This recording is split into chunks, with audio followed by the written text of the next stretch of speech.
There's 87 of these little plots here. What do you notice about them? Changing angle. Yeah, 3 different angles. That's the first thing. What else?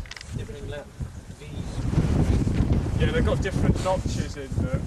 Why do you think they might have to have different notches in different notch heights? Different root systems. Possibly different root systems. Yeah. What else? Let's look really closely at the plot surfaces. You don't have to stand miles away because it's better to get not in the trench maybe. Have a good look.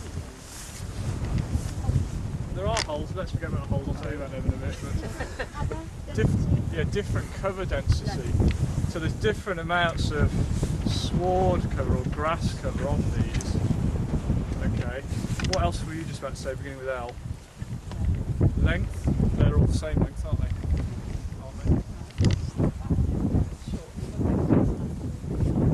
Oh, you mean the grass, the sward? Yeah, sorry. The dimensions are the same, aren't they? Oh, yeah. Right, so we've got different sward heights. Different amounts of grass on these ones. What might have made that occur? What might have brought that about? What brings that about in the natural environment? Has it to do with the difference between infiltration and runoff? Some have got more nutrients than the suitability of the species of grass. Yeah,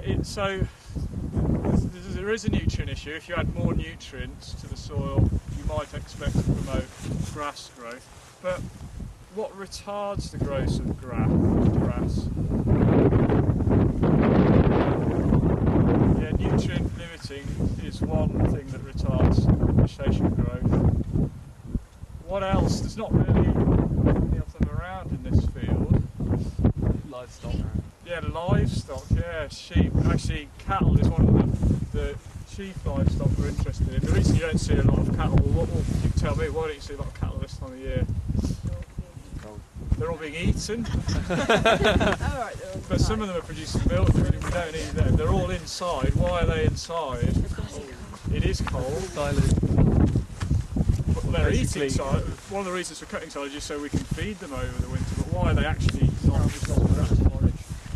Say that again? The ground is less productive, so by that you mean the grass isn't growing as quickly because it's colder. What else about the ground? Really wet. Yeah, it is wetter. Yeah. Okay, so that's one of the first things that relates to soil quality, isn't it? This time of year you get the ground saturated. Look, this is the water table level in this soil. It's just because we've got these trenches here exposed. You can see it, alright? So, we're perched right on the top of a hill, but I'll tell you about the soil in a minute, which will explain that. So the key issue is this time of year we've had some rainfall, the soils have wet up, they've reached what we call field capacity, i.e. they're near saturated, and one of the problems with cattle, how heavy are they, Gary? Up to a ton, 2 tons they can be, but average about 600 kilograms. With actually pretty small surface area of their hoof, they impart a lot of pressure onto the ground, they shear the soil as they're moving. When the ground's saturated, they destroy the soil structure. Okay, they compact the soil. If the soil's wet, it becomes poached. It often even turns into just a mucky, muddy slurry on the surface. So there's an issue there for soil quality, and farmers, they know all this, they've been farming a long time for long time. They understand that if they leave their cattle on, they will degrade the soil quality to the extent that will have implications for next year's sward growth and the way in which they can use the land where the grass does start to grow again when the temperatures average up above 6 degrees Celsius. Okay, so there's a soil quality issue there that relates to the timing of the year, and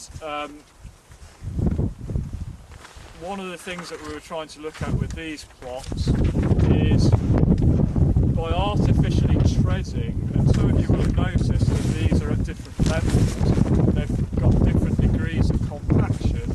The soils actually have different bulk densities because we've artificially trodden on these plots throughout a simulated grazing season, which lasted for 3 months.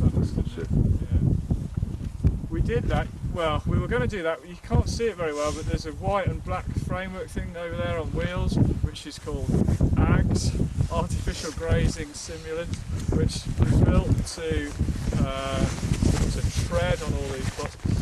It's a sort of prototype design, wasn't it? It didn't work very well, so we had to resort to something else. So Gary here